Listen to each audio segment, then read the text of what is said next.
पिछले एपिसोड में हमने देखा था कि बातिन की जो पिल थी वो यहाँ पर काफी हद तक के तैयार हो चुकी थी, लेकिन यही चीज तो यहाँ पर किन वो चाहता नहीं था कि बातिन यहाँ पर इस राउंड को जीत जाए। तो वो यहाँ पर बातिन का काम बिगाड़ने के लिए पहुंच जाता है ताकि उसकी जो पिल बनी बनाई है उसको डिस्ट्रॉय कर सके। पिल जब बनती है तो वहाँ पर एक थंडर ट्रिब्यूलेशन क्रिएट होता है और जैसा यहाँ पर थंडर ट्रिब्यूलेशन बना था किन वो अपनी पावर का इस्तेमाल करते हुए थंडर ट्रिब्यूलेशन का अटैक सीधा बातिन और उसके पिल के ऊपर गिराने की कोशिश करता है ताकि ये अटैक गिरेगा तो अपने आप वो पिल जो होगी वो डिस्ट्रॉय हो जाएगी। बातिन यहाँ पर अपनी पावर का इस्तेमाल करते हुए एक तरफ से किन्वू का अटैक रोक रहा था तो दूसरी तरफ से वो यहाँ पर उसी थंडर ट्रिब्यूलेशन के अटैक से अपने पिल को बचा रहा होता है, लेकिन जिस चीज का डर था वही चीज हो जाती है। बातिन की पिल डिस्ट्रॉय हो चुकी थी जिससे बातिन काफी ज्यादा उदास हो जाता है, जिसके बाद यहाँ से ये एपिसोड शुरू होता है। तो इस एपिसोड की शुरुआत में चेन और बाकी जितने भी लोग थे वो लोग कहने लग जाते कि क्या बातिन अब यहाँ पर डिस्क्वालीफाई हो गया है, क्योंकि अब सिर्फ यहाँ पर 3 घंटे बचे हैं। 3 घंटे के अंदर अगर बातिन ने पिल को नहीं बनाया ना तो इस राउंड का टाइम खत्म हो जाएगा और 3 घंटे के अंदर हर्ब्स ढूंढना, पिल को रिफाइन करना, उसको तैयार करना बिल्कुल नेक्स्ट टू इम्पॉसिबल काम है। इस किन्वू ने यहाँ पर बातिन का बना बनाया गेम बिगाड़ दिया। बातिन खुद यहाँ पर थोड़ा सा टेंशन में था, लेकिन अपने वो दिमाग को शांत रखता है और दोबारा से हर्ब्स वगैरह ढूंढने के लिए निकल चुका था ताकि 3 घंटे के अंदर ही वो अगली पिल को वापस से बना सके। नेशन मास्टर जो था वो कहने लग जाता है कि मैं भी तो देखूं कि तू कैसे अब यहाँ पर इस राउंड को क्लियर करता है। कोई चांस ही नहीं है तेरा इस राउंड को क्लियर करने का। सब की पिल यहाँ पर तैयार होने वाली है सिवाय तेरे तो अभी तक पिल बनाने का काम भी शुरू नहीं हुआ, तू तो गया। लेकिन बातिन किसी की भी बातों पे ध्यान ना देते हुए तुरंत ही जहाँ पर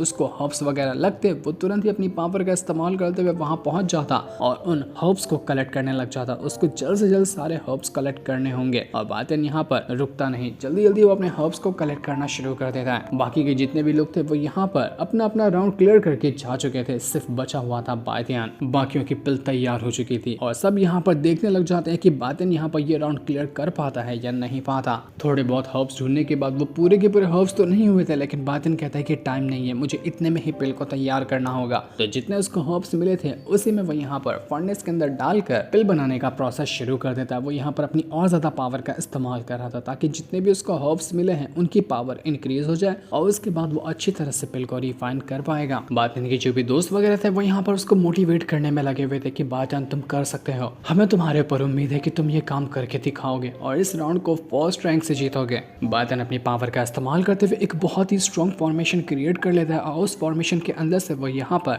अपनी पिल को रिफाइन करने में लगा हुआ था। पर तभी वहां पर दोबारा से वो थंडर ट्रिब्यूलेशन आने लग जाता है, क्योंकि जैसे जैसे पिल तैयार होगी वैसे वैसे थंडर ट्रिब्यूलेशन तो आएगा ही। जिसके बाद देखते ही देखते किन्वू जो था वो भी यहाँ पर बाहर निकल कर आ चुका था, क्योंकि उसने भी अपनी पिल को तैयार किया और वो भी इस राउंड को पूरा करके बाहर आ चुका था। वो कहने लग जाता है कि बातिन मैं भी तो देखूं कि तो इस बार कैसे इस राउंड को पूरा कर पाता है। हर बार तो तेरा लक बीच में आ जाता है ना, इस बार भी तेरा लक यहाँ पर साथ तो दे रहा है, लेकिन कब तक देगा मैं भी तो देखता हूँ। अच्छा होता कि तुझे वहीं पर मार डाला होता, लेकिन कोई बात नहीं, तो फिर भी यहाँ पर पिल को रिफाइन कर ही नहीं पाएगा। बातिन यहाँ पर उस थंडर ट्रिब्यूलेशन का जो अटैक था उसको यहाँ पर रोकने का डिसाइड करता है और उसने यहाँ पर मन में एक अच्छा आइडिया भी निकाला था। वो कहता है कि ये आइडिया बहुत ज्यादा मुश्किल है, रिस्क से भरा हुआ है, ये रिस्क लेने पे रिवॉर्ड मिलेगा या फिर मैं बर्बाद हो जाऊंगा। तो वो तुरंत ही अपने फर्नेस को लेकर चला जाता है थंडर ट्रिब्यूलेशन के पास और अब यहाँ पर वो थंडर ट्रिब्यूलेशन की सारी पावर को डाल रहा था उसी फर्नेस के अंदर। बातिन यहाँ पर ये आइडिया लगाया था कि अगर मैं थंडर ट्रिब्यूलेशन की ही पावर को अपने फर्नेस के अंदर डालू ना पूरे कंट्रोल के साथ, तो ये पावर मेरे फर्नेस को पावर देगी और इस वजह से वो और ज्यादा फास्ट तरीके से पिल को रिफाइन करने के काम पर लग जाएगा। अब इससे फायदा ये होगा कि बातिन की जो पिल बनने का प्रोसेस वो जल्दी पूरा होगा और नुकसान ये होगा कि वापस से इसकी पिल डिस्ट्रॉय हो जाएगी, फर्नेस तक के डिस्ट्रॉय हो जाएगा, यहाँ तक कि बातिन की जान भी खतरे में आ सकती है उस ट्रिब्यूलेशन के अटैक की वजह से। लेकिन बातिन के पास दूसरा कोई चारा नहीं था, उसको ये रिस्क लेना ही था अगर ये राउंड क्लियर करना है तो बातिन बिना कुछ सोचे समझे वो रिस्क ले चुका था और जितना भी ट्रिब्यूलेशन का अटैक होता है वो खुद पर झेलता और उसको अपने फर्नेस के ऊपर भी लगाया जा रहा था। लेकिन वो कहने लग जाता है कि ये ना ज्यादा ही अपने आप को कुछ सोचता है कि जो समझ में आया वो तरीका अपना लिया और उसमें इसको कामयाबी मिल जाएगी। ये करके इसने बहुत बड़ी गलती की है, अब तो मुझे इसको मारने की जरूरत ही नहीं, ट्रिब्यूलेशन खुद ही इसको जान से मार डालेगा। बातिन ट्रिब्यूलेशन को और ज्यादा गुस्सा दिला रहा था, जिस वजह से वो और भी खतरनाक अटैक बातिन के ऊपर करने लग जाता है। बातिन यहाँ पर उस थंडर ट्रिब्यूलेशन के अटैक से पूरा घायल हो चुका था, लेकिन फिर भी वो हिम्मत नहीं हारता और पूरी ताकत से अपने फर्नेस को अपने ऊपर उठाए उसकी पावर को बढ़ा रहा था, जिस वजह से फर्नेस के अंदर से इतनी खतरनाक पावर बाहर निकल कर आती है कि वो जल्द से जल्द यहाँ पर पिल को रिफाइन करने लग गया था।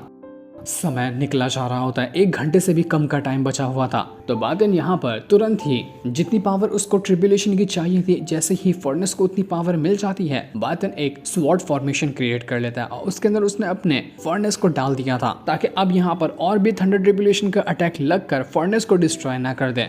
ये करते साथ ही बातिन दोबारा से अपनी पावर का इस्तेमाल करते हुए अपने फर्नेस को और ज्यादा पावर दिए जा रहा था। लेकिन अब इससे होता ये है कि बातिन यहाँ पर खाली बच चुका था, उसके ऊपर ट्रिब्यूलेशन के अटैक लगते जा रहे थे। वो अपने फर्नेस को तो बचा ले रहा था लेकिन खुद को नहीं बचा पा रहा था, और अगर वो खुद को बचाने की कोशिश करता है तो उसका फर्नेस डिस्ट्रॉय हो जाएगा। इतनी खतरनाक मुसीबत में किन्वू ने उसको डाल लिया था, लेकिन बातिन यहाँ पर हार मानने को तैयार नहीं। वो आखिर हारेगा कैसे? वो तुरंत ही अपनी पावर का इस्तेमाल करते हुए अपने उसी लोटस को बाहर निकाल लेता है, जो यहाँ पर उसकी कल्टीवेशन को भी इंक्रीज करने में काम आता है। वो लोटस यहाँ पर पूरी तरह से एक प्रोटेक्शन प्रोवाइड करता है उस फर्नेस को, ताकि अब यहाँ पर और ज्यादा फर्नेस की पावर जो है वो आउट ऑफ कंट्रोल ना हो जाए, क्योंकि इतनी पावर जा चुकी थी फर्नेस के अंदर कि फर्नेस फट जाएगा। तो उसकी पावर को स्टेबल करने के लिए बातिन ने नीचे वो लोटस लगा दिया, जो यहाँ पर फर्नेस को एक स्टेबिलिटी प्रोवाइड कर रहा था, जिस वजह से फर्नेस अब बिल्कुल काम कर पाता है उस पिल को रिफाइन करने के। देखते ही देखते वो जो पिल थी वो अपना आकार ले रही थी, थोड़ा थोड़ा करते हुए पिल यहाँ पर तैयार होने लगी थी, जो देखकर बातिन के दोस्त वगैरह बहुत ज्यादा खुश हो जाते हैं कि बातिन तुम ये कर सकते हो, देखो पिल यहाँ पर तैयार हो रही है, बस थोड़ी सी और मेहनत चाहिए, उसके बाद ये पिल तैयार हो जाएगी। हिम्मत मत हारना, हम सब तुम्हारे साथ हैं। किन्वू की तो यहाँ पर जलकर लाल हो गई थी कि नहीं यार, अगर यहाँ पर से इसने इस पिल को रिफाइन कर लिया ना तो मेरी तो बड़ी बेइज्जती होगी कि मैं यहाँ पर इस बातिन को इतनी कोशिश करने के बाद भी नहीं रोक पाया। नहीं, ये पिल रिफाइन नहीं कर सकता, ये नहीं होना चाहिए। पर तभी फिर से बातिन की जो पिल तैयार हो रही थी उसके अंदर हल्के हल्के क्रैक्स आने लग जाते हैं, क्योंकि फास्ट एल्केमी करने का यही नुकसान भी है। जितना बातिन ने अपनी कोशिश की थी उसकी कोशिश की वजह से पिल तो रिफाइन हो रही थी, लेकिन उसके अंदर दोबारा से क्रैक्स आ गए और हो सकता है कि इससे फिर से ये पिल डिस्ट्रॉय हो जाए। और अब यहाँ पर पिल डिस्ट्रॉय हुई तो सवाल ही पैदा नहीं होता कि दोबारा पिल बन पाएगी, क्योंकि टाइम पूरी तरह से खत्म हो रहा था। पर बातिन ऐसा होने तो नहीं देगा। वो एक बार पिल को डिस्ट्रॉय होने का नुकसान झेल चुका है, दोबारा वो नहीं झेलेगा। तो वो फिर से अपनी पावर को एक्टिवेट कर लेता है और जितना भी उसने वो स्वॉर्ड फॉर्मेशन क्रिएट किया था, फॉर्मेशन की पावर को और ज्यादा बढ़ा देता है, ताकि यहाँ पर वो ट्रिब्यूलेशन पिल को डिस्ट्रॉय ना कर सके। बातिन कहने लग गया था कि चाहे कुछ भी क्यों ना हो जाए, आसमान इधर का उधर क्यों ना हो जाए, मैं ये राउंड क्लियर करके रहूंगा। मैं किसी एल्केमी के कंपटीशन के अंदर जाऊं और उसको ना जीतूं, ऐसा कभी सपने में भी नहीं हो सकता। अब चाहे इसके लिए मुझे कुछ भी क्यों ना करना पड़े। तो वो यहाँ पर तुरंत ही अपनी जायंट स्पिरिट को समन कर लेता है और उसकी जायंट स्पिरिट यहाँ पर आते साथ ही जितना भी ट्रिब्यूलेशन का अटैक था उसको खुद पर झेल जाती है और अपनी सारी की सारी पावर को सीधा डाल चुकी थी उसी पिल के अंदर। और इस वजह से होता यह है कि जो पिल बन रही थी उसके चारों तरफ एक प्रोटेक्शन लेयर तैयार हो जाता है, जो लेयर यहाँ पर वो जो पिल हल्का हल्का क्रैक्स खा रही थी उसको जोड़ रहा था और उसको यहाँ पर एक प्रोटेक्शन प्रोवाइड कर रहा था, ताकि अब यहाँ पर कुछ भी क्यों ना हो जाए वो पिल डिस्ट्रॉय हो ही ना। बातिन की पूरी जान निकल चुकी थी, उसने अपनी पूरी जान लगा दिया था अपनी पिल को बचाने के लिए और उसकी इतनी ज्यादा मेहनत यहाँ पर हल्का हल्का रंग लाते हुए नजर भी आ रही थी। वो पिल यहाँ पर अब ऐसा जोरदार धमाका अपने अंदर से करती है कि सारे के सारे लोगों को लगता है कि बस हो गया काम, पिल डिस्ट्रॉय हो गई। किन्वू की खुशी का ठिकाना नहीं था। नेशन मास्टर भी खुश हो चुका था कि चलो भाई हो गया यहाँ पर इस बातिन का काम। दोबारा से पिल बना रहा था लेकिन इस बार भी ये फेल ही रहा। अब कुछ भी क्यों ना हो जाए ये राउंड ये जीत ही नहीं सकता। बड़ा आया राउंड को जीतने वाला, लेकिन तब यहाँ पर सभी की आंखें खुली की खुली रह जाती है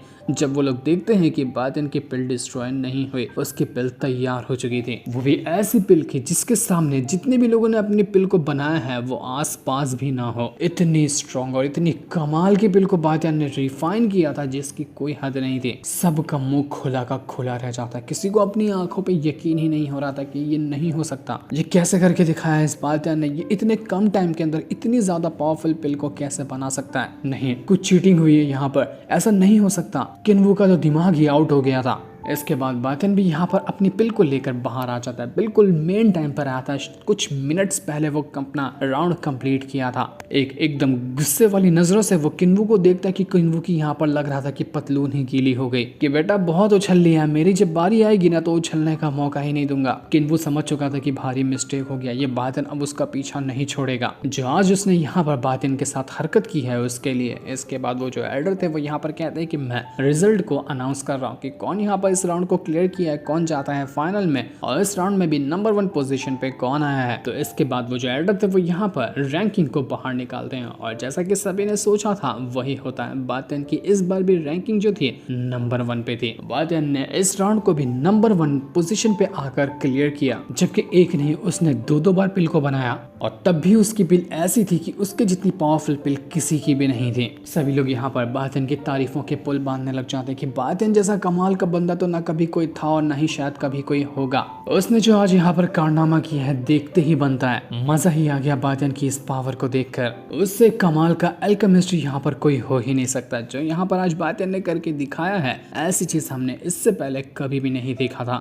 वो जो किन्वू था वो यहाँ पर बड़ा गुस्सा होता है और अपना मुंह छुपाकर अपनी इज्जत बचाते हुए वहां से भाग निकलता है कि नहीं, अगर कुछ टाइम और यहाँ पर खड़ा रहा तो ये लोग यहाँ पर मेरी और ज्यादा बेइज्जती कर देंगे। बातें के जितने भी दोस्त वगैरह थे वो लोग यहाँ पर बहुत ज्यादा खुश हो जाते हैं और उससे कहने लग जाते हैं कि बातें तुमने तो ये सेमीफाइनल को भी कितना अच्छे से क्लियर किया है, अब चलो आज वापस से हम चल कर पार्टी करते हैं, बहुत मजे करेंगे। इतना खुशी का ये मौका है ना जिसके बारे में हम बता भी नहीं सकते। हमें तो पहले से ही पता था कि तुम इस राउंड को क्लियर करोगे, तो हमने पार्टी का बंदोबस्त ना पहले से ही होटल के अंदर कर दिया, बस तुम्हारी जाने की देरी है। आओ चलो हम सब एक साथ चलते हैं और पार्टी को खुलकर एंजॉय करेंगे। बातें भी यहाँ पर खुश हो गया था कि चलो बहुत अच्छी बात है। वैसे भी यहाँ पर 2 पिल बनाकर मैं थक चुका हूँ, थोड़ा सा मुझे भी आराम चाहिए था। तो इसके बाद बातें और उसके सारे के सारे दोस्त जो थे वो सभी उसी होटल के अंदर आ जाते हैं। दूर खड़ा वो जो एल्डर था जिसने उस डीमन मास्टर को भी भेजा था बातें की जान लेने के लिए, उसका मुंह लाल हो जाता है कि ये बातें दोबारा से बच गया, लेकिन मैं इसको छोड़ूंगा नहीं। जहाँ नजरें जाए वहां पर बातें का कोई ना कोई दुश्मन तो खड़ा हुआ नजर आ ही जाता है। अनगिनत चाहे कितने भी बातें के दुश्मन क्यों ना हो जाए, लेकिन आज तक की कोई भी उसका दुश्मन उसका बाल तक बांका नहीं कर पाया। कोशिश तो वो लोग बहुत करते हैं, लेकिन बातें से टकराना मतलब कि अपनी मौत से टकराना। और जो भी आज तक की बातें से टकराया है उसको सिर्फ निराशा ही हाथ लगी है। इसके बाद बातें और सारे के सारे लोग होटल में आने के बाद पार्टी वगैरह कर रहे होते हैं। वो प्रिंस जो था वो यहाँ पर बातें से कहने लग जाता है कि बातें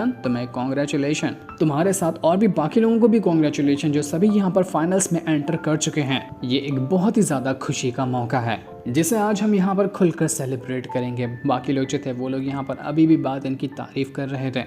वो लड़कियां तो बस बात इनको देखे जा रही थी कि बातें तुम कितने ज्यादा औसम हो यार। प्रिंस जो था वो यहाँ पर कहने लग जाता है कि उस लिनबॉक केव वालों ने ना हद ही कर दी। उसने पहले बातिन के ऊपर अटैक करने की कोशिश की ताकि उसकी जान ले सके, और अब यहाँ पर इस किन्वू ने भी बातिन का गेम बिगाड़ने की कोशिश की। ये सारे लोग अपनी हदें पार कर रहे हैं ताकि बातिन को नुकसान पहुंचा सके। तो वो बातिन से कहता है कि बातिन एक काम करो, क्यों ना तुम हमारे साथ ही आ जाओ, हमारे महल के अंदर रहोगे ना तो तुम्हें एक सेफ्टी मिल जाएगी और बाकी कोई भी तुम्हें नुकसान नहीं पहुंचा पाएगा। हम सब तुम्हारे लिए हाजिर रहेंगे ताकि तुम्हें कोई भी नुकसान ना हो। तो बातिन थोड़ा सोचता है और समझता है कि हाँ उसको प्रिंस की बात माननी चाहिए, क्योंकि जहाँ पर वो रह रहा है उसके साथ उसके और भी कई सारे दोस्त वगैरह हैं। कभी भी वहाँ पर हमला हो सकता है जिसमें उसके दोस्तों की जान खतरे में आ सकती है। तो वो प्रिंस से कहता है कि ठीक है मैं तुम्हारे महल में रहने को तैयार हूँ। तभी वहाँ पर प्रिंस को खबर मिलती है कि वो जो एम्परर है उनकी हालत बहुत ज़्यादा ख़राब हो गई है। तो वो बातिन से कहता है कि बातिन मुझे तुम्हारी हेल्प लगेगी, चलो जल्दी महल में चलते हैं ताकि देख सके कि एम्परर को क्या हुआ है और वो ठीक हो सकते हैं या नहीं हो सकते हैं। तो बातिन भी प्रिंस के साथ जाने के लिए तैयार हो चुका था। जिस दिन को दिखाते साथ ही ये वाला एपिसोड यहीं पर एंड हो जाता है। Thanks for watching.